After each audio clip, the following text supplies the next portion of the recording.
The acoustic architecture of the primary wine tasting room was a logistical nightmare for executing discreet VIP protection. The sprawling, multi-million-dollar venue featured high, vaulted ceilings paneled in reclaimed oak, floors of polished concrete, and a massive, uninterrupted curved wall of structural glass that overlooked the dark, rolling hills of the Vineyard. From a security standpoint, the abundance of hard, reflective surfaces meant that sound bounced chaotically, making it incredibly difficult to isolate specific audio frequencies or pinpoint a verbal escalation in a crowded room. Furthermore, the glass wall, while aesthetically stunning, provided a completely unobstructed line of sight for anyone standing in the exterior darkness looking in. I stood near the secondary egress corridor, holding a glass of sparkling water that I had absolutely no intention of drinking. My name is Cade Walker. I am 33 years old. I operate a private, high-tier corporate security and risk assessment firm based in the city. My specific operational domain involves threat mitigation, access control, and the seamless, invisible protection of high-net-worth individuals during volatile public events. I wore a tailored, midnight blue tuxedo.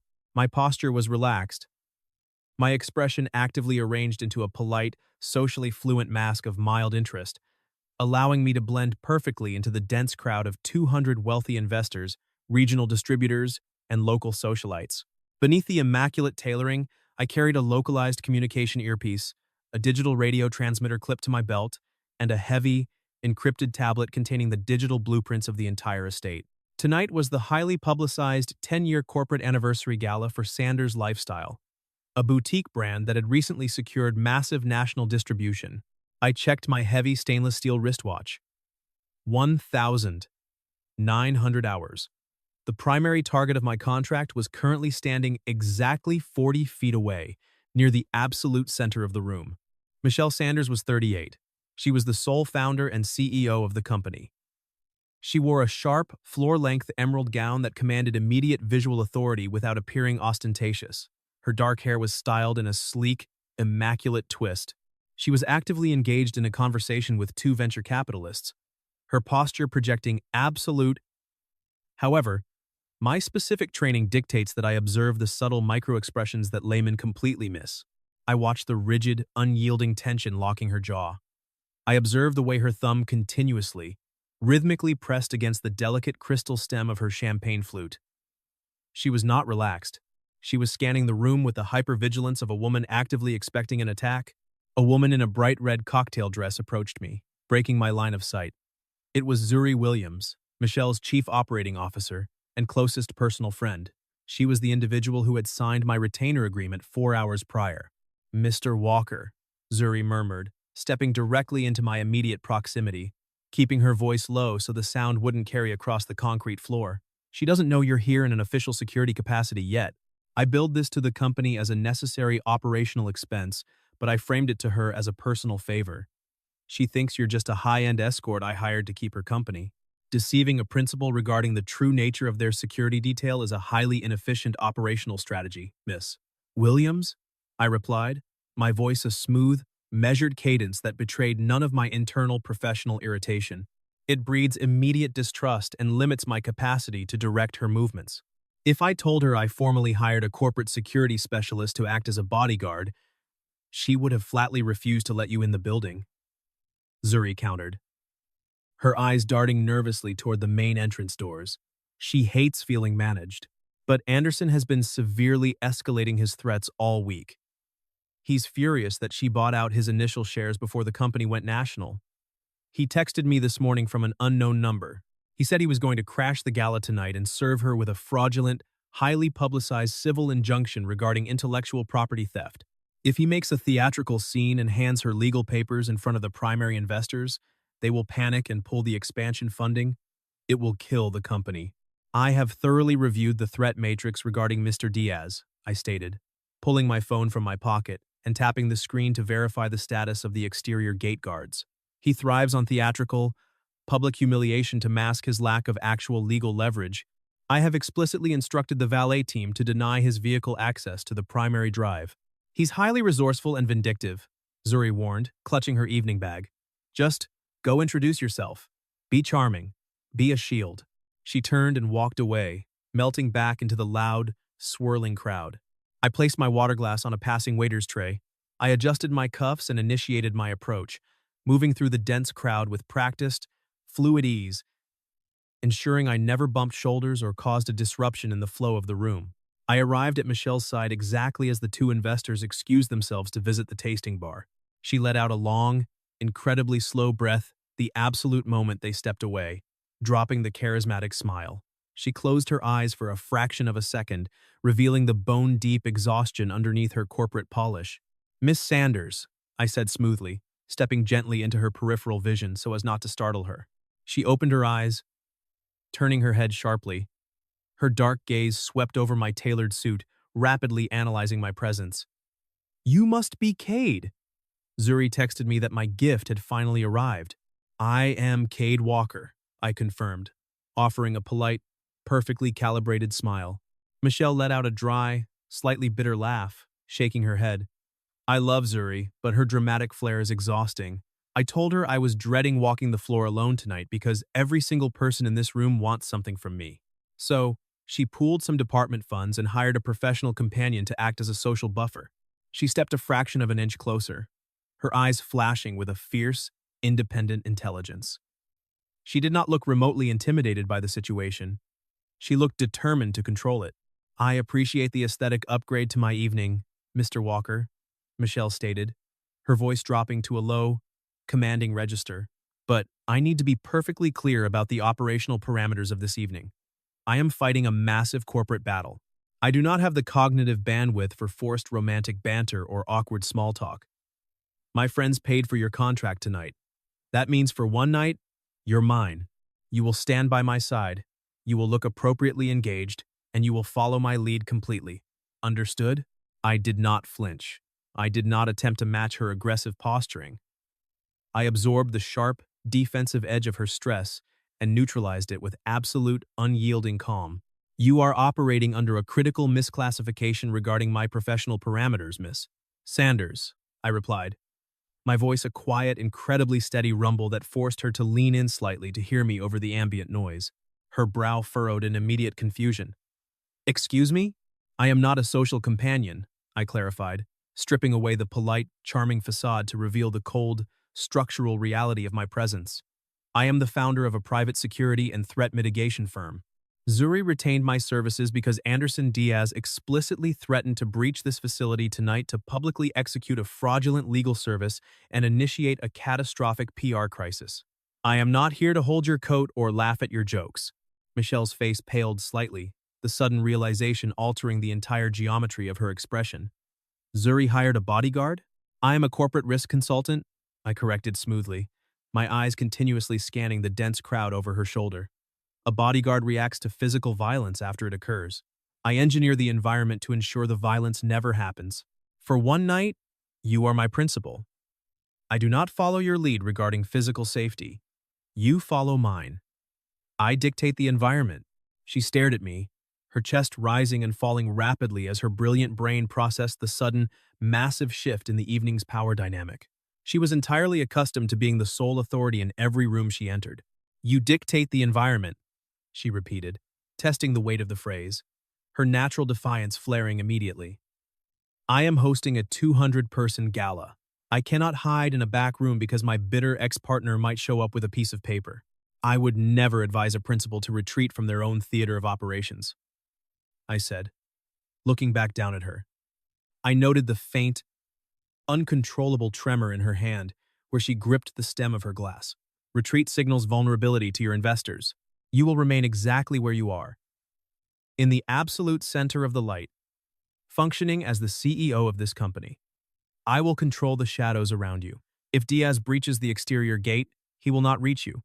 She searched the rigid, calm lines of my face for arrogance or corporate bluster. She found neither. She found only absolute, mathematical certainty. The heavy, suffocating anxiety she had been carrying all evening began to incrementally loosen its grip on her throat. "Okay," Michelle breathed, her voice dropping its combative edge, choosing to trust the process. "How do we operate?" "We establish a mobile baseline," I instructed, lightly touching the small of her back to guide her forward. I kept my hand flat, my fingers entirely straight, ensuring the physical contact was purely directional and entirely non-intimate. Walk the floor. Engage the investors. Do not look toward the doors. For the next 2 hours, we executed a flawless social rotation. The environment was chaotic, filled with loud laughter, clinking glass, and dense crowds, but my internal focus remained razor-sharp. As Michelle moved gracefully from group to group, discussing profit margins and brand expansion, I maintained a strict 3-foot operational radius around her. I utilized my physical size to quietly, invisibly block the approach of over-intoxicated guests. I anticipated the rapid flow of the catering staff, gently adjusting her positioning by a fraction of an inch to ensure she was never bumped or crowded. I watched her work. Her competence was staggering. She possessed a brilliant, highly tactical mind, effortlessly navigating complex financial inquiries while maintaining an aura of total approachability. She was a master of her specific domain. I found the sheer force of her intelligence deeply compelling, a stark contrast to the superficial personalities I usually encountered in corporate security circles. At 2,115 hours, the operational reality forcefully shifted. I felt the distinct, sharp vibration of the encrypted radio receiver clipped to my inner belt. I raised my left hand, casually pressing my index finger against my ear to open the channel to the local security team I had commandeered at the front gate. Walker. The voice of the head valet crackled in my earpiece. We have a problem. A black SUV just bypassed the primary checkpoint. The driver didn't stop for credential verification. He aggressively accelerated through the exit lane and parked near the loading dock at the rear of the conservatory. Did you attain positive visual confirmation of the driver? I asked quietly, turning my back slightly toward the crowd to effectively mask my lip movements. Matches the photograph of Anderson Diaz you provided, the valet confirmed. He has a second individual with him, a man carrying a leather folio. The process server. Maintain your post at the front gate. Do not engage, I commanded smoothly. I have the interior. I dropped my hand from my ear.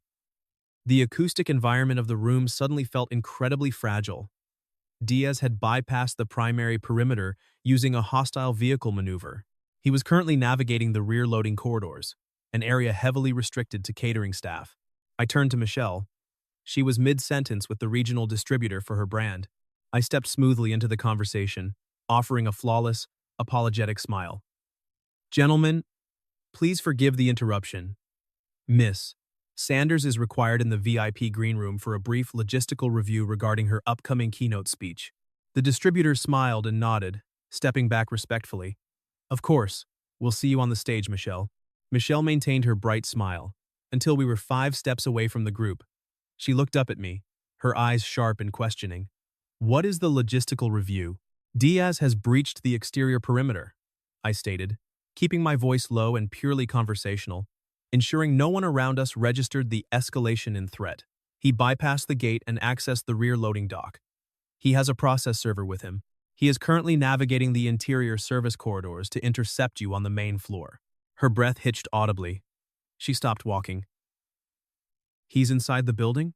Keep moving, I instructed firmly, placing my hands securely on the small of her back, propelling her forward toward the heavy oak doors that led to the private tasting suites.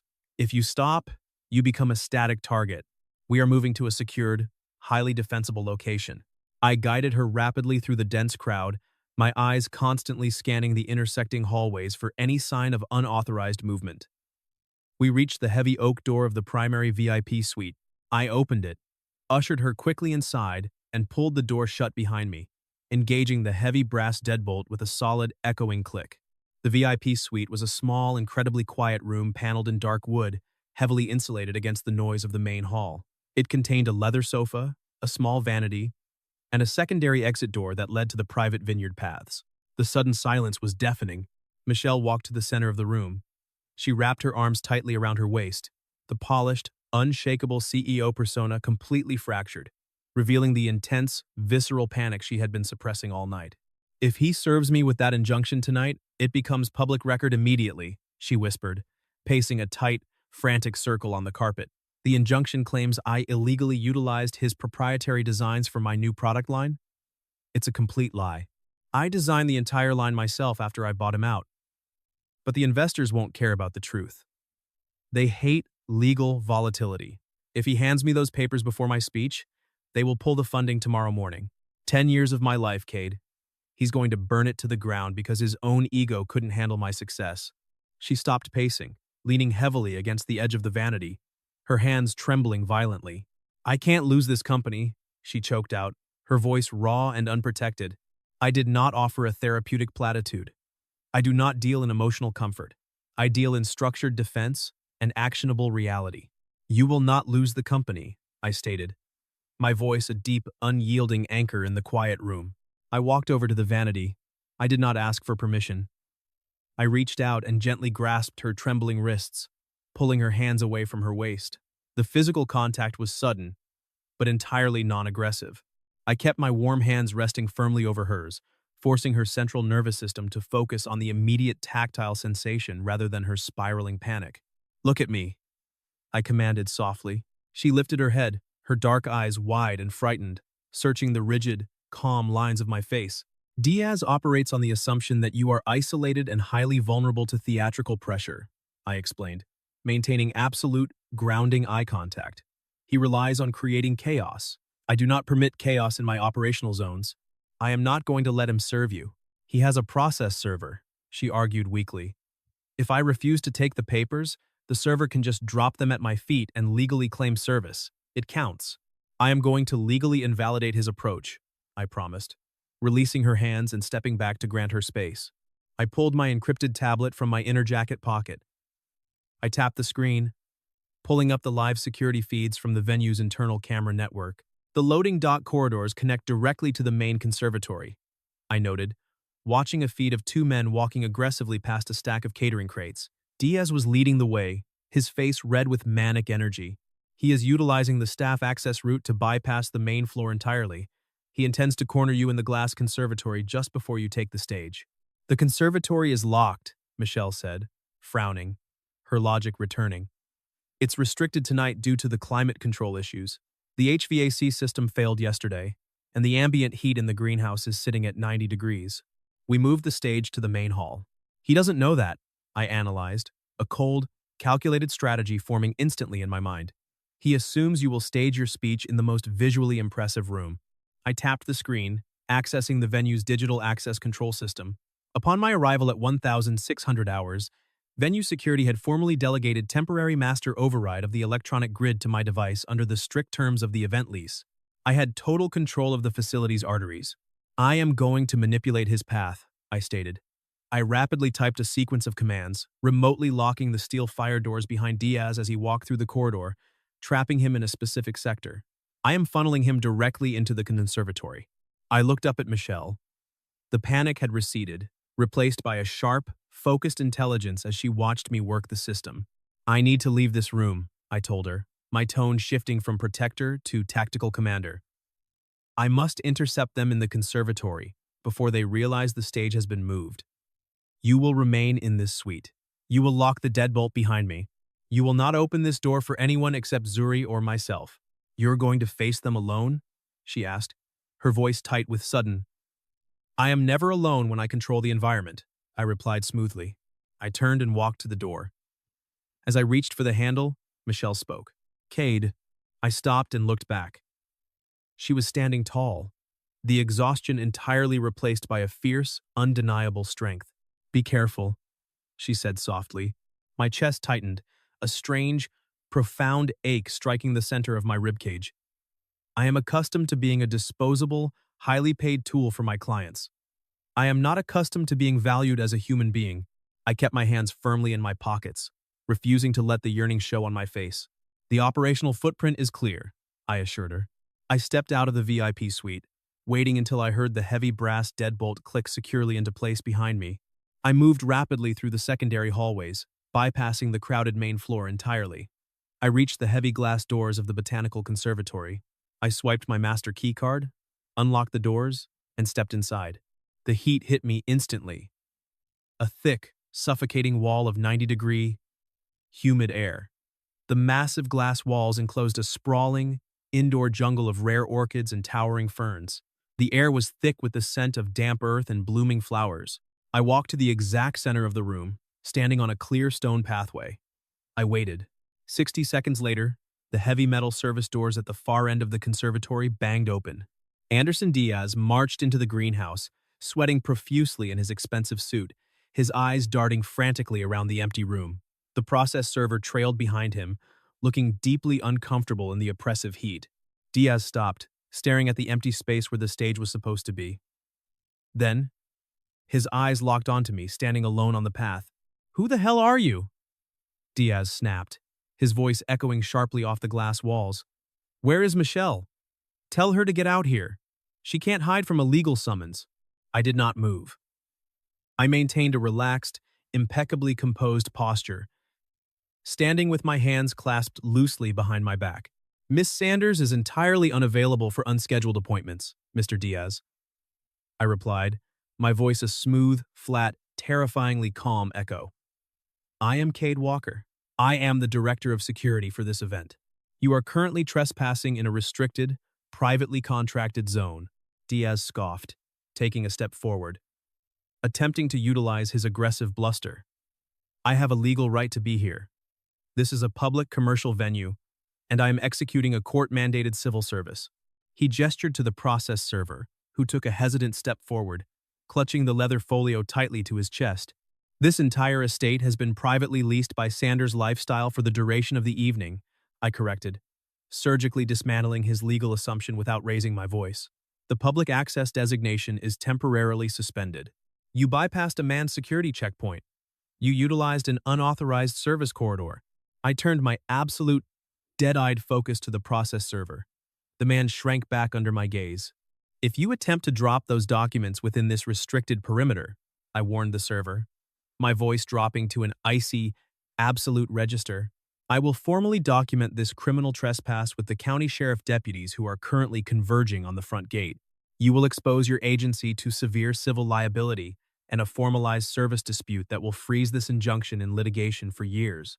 Furthermore, I will submit a complaint to your licensing board for attempting to execute process during the active commission of a crime. Keep your license clean. Walk away." The process server stopped dead. He looked at Diaz, then looked at my massive, unmoving frame. He calculated the legal risk and the absolute certainty in my voice. "I'm not losing my license over a civil dispute, man," the server muttered, taking a massive step backward, clutching his folio defensively. "You told me she was in the main hall. You didn't say we were breaking into a restricted area." "Serve the damn papers!" Diaz shouted, his face flushing a violent, dark red, the sweat pouring down his forehead in the intense heat. "I paid you triple your rate." "Keep your money," the server said, turning on his heel and rapidly walking back toward the service doors. "I'm out." Diaz stared after the retreating server, his entire extortion strategy completely collapsing in real time. He turned back to me, his hands clenching into fists, his breathing ragged. "You think you can protect her?" Diaz sneered, taking an aggressive, hostile step toward me. "She's a fraud. She stole my designs. I'll destroy her company in the press tomorrow morning." I did not flinch. I did not shift my stance. I simply pulled my phone from my pocket and tapped a single button on the screen. The heavy metallic clatter of the electronic deadbolts engaging echoed loudly through the humid greenhouse. I had locked the service doors behind him. Diaz froze, the sound triggering a sudden, sharp realization of his complete lack of environmental control. "You are heavily perspiring, Mr. Diaz," I observed mildly, slipping the phone back into my pocket. The HVAC system in this specific sector experienced a catastrophic failure yesterday. The ambient temperature is currently 92 degrees. I took one slow, deliberate step forward, projecting an aura of absolute, terrifying control. "I am going to unlock the secondary egress door leading to the exterior parking lot in exactly 5 minutes, I stated, my voice a quiet, lethal rumble. "My exterior containment team is already waiting outside that exit to strictly escort you to your vehicle. You are entirely boxed in. If you ever attempt to ambush Miss Sanders at a corporate event again, my firm will initiate a relentless, highly invasive forensic audit of your current business practices. We will locate every vulnerability you possess, and we will dismantle your professional life with the same efficiency I just utilized to dismantle your legal trap." Diaz stared at me, his chest heaving, the profound reality of his defeat settling into his bones. He was trapped in a sweltering greenhouse with a man who possessed zero capacity for intimidation or fear. "You have 4 minutes and 30 seconds remaining," I noted, checking my watch. I turned my back on him entirely, projecting absolute dismissal, and walked out of the conservatory through the interior VIP doors, locking them securely behind me. At 2,200 hours, the grand ballroom was packed. The ambient noise was a low, expectant hum. Michelle stood on the brightly lit stage, illuminated by a dozen spotlights. She looked radiant, powerful, and completely unshakable. She held a microphone, delivering her 10-year anniversary keynote speech to the rapt audience of investors and media personnel. Her voice was strong and clear, outlining her aggressive, brilliant vision for the future of her company. I stood in the deep shadows near the rear exit, completely invisible to the crowd. My posture was relaxed, my hands clasped lightly behind my back. The perimeter was secure. The threat was neutralized. I watched her command the room. A profound, unfamiliar warmth settled deep in my chest. I protect people for a living, but I am entirely accustomed to walking away the moment the contract concludes. Tonight, the prospect of walking away felt structurally incorrect. The crowd erupted into massive applause as Michelle concluded her speech. She smiled brilliantly, waving to the investors, before stepping down from the stage and disappearing behind the heavy velvet curtains of the backstage area. I waited 3 minutes before moving. I walked silently through the service corridor, approaching the backstage green room. I stopped just inside the doorway. Michelle was standing near a small table, drinking a glass of water. Zuri was beside her, looking incredibly relieved. Zuri saw me first. She smiled, a genuine expression of profound gratitude, and subtly stepped out of the room, closing the door softly behind her, leaving us alone. I stood leaning slightly against the doorframe. The massive surge of adrenaline that had sustained me through the physical confrontation and the environmental control was rapidly receding. The crash hit me harder than usual. I took a slow, deep breath. I reached up with my right hand to adjust the communication earpiece. My fingers possessed a faint, undeniable tremor. It was a stark, biological betrayal. A micro crack in the armor I had spent years building. The extreme cortisol spike of managing a live, dynamic threat to someone I had fundamentally begun to care about was exacting its toll. Michelle set her glass down. She turned to face me. The adrenaline of the speech was fading from her as well, leaving behind a raw, unfiltered honesty. She looked at me, her eyes immediately tracking the slight shake in my hand before I could lower it to my side. She realized in that fraction of a second that I was not a machine. She realized I had absorbed all the stress and the terror so that she wouldn't have to carry it onto that stage. Zuri told me the valet saw Diaz speeding out of the back lot an hour ago with an escort, Michelle said, her voice quiet in the small room, her eyes never leaving mine. He didn't make a scene. He just left. He realized his operational strategy was mathematically flawed. I replied, maintaining my position near the door, my voice slightly raspy. He attempted to utilize chaos. I removed the variables. Your legal perimeter remains entirely uncompromised. Michelle walked slowly toward me. The CEO armor was gone. She stopped exactly 2 feet away, looking up into my face with intense, profound focus. You didn't just stand there and look intimidating, she whispered, her voice filled with quiet wonder. You completely re-engineered the environment to protect me. You took apart my worst nightmare. She paused, her gaze dropping to my hand, then back to my eyes. And it cost you. I am highly efficient at my job, I noted, my voice dropping to a rougher, lower register, struggling to maintain my professional detachment under her intense, empathetic scrutiny. Is this just a job to you, Cade? She asked, stepping a fraction of an inch closer. I looked down at her. I looked at the fierce intelligence and the undeniable strength that defined her. I realized, with absolute clarity, that I did not want to be a temporary contractor in her life. The isolation was no longer sustainable. I pulled my hands from my pockets. I reached out, my movements slow and deliberate. I gently rested my hands on her waist, exactly where they had guided her earlier. But this time, the touch was not utilitarian. It was a claim. No, I admitted, the single word costing me more effort than the entire security operation. The iron walls of my emotional compartmentalization completely fractured. It ceased being a standard contract the moment I recognized your competence. You are the most structurally sound variable I have encountered in a decade. Michelle smiled, a breathtaking expression of pure, unadulterated relief and affection. She didn't demand a grand, dramatic, romantic declaration. She understood the profound language of actions. of safety proven in the absolute highest stakes environment. She reached into the small clutch purse she carried. She pulled out a heavy, matte black, encrypted master key card.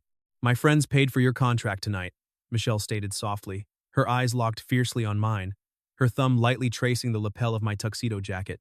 "But my corporate headquarters requires a permanent director of security, someone who understands how to dictate the perimeter." She pressed the key card firmly into the center of my palm. "I prefer to dictate my own terms," I warned her gently, my hands tightening securely around her waist, anchoring her to me. "I prefer men who know how to handle the shadows," she promised, leaning her forehead gently against my chest. I closed my hand around the keycard, feeling the heavy, isolating weight I had carried for years completely evaporate into the quiet air. "The perimeter is secure," I told her. "The end."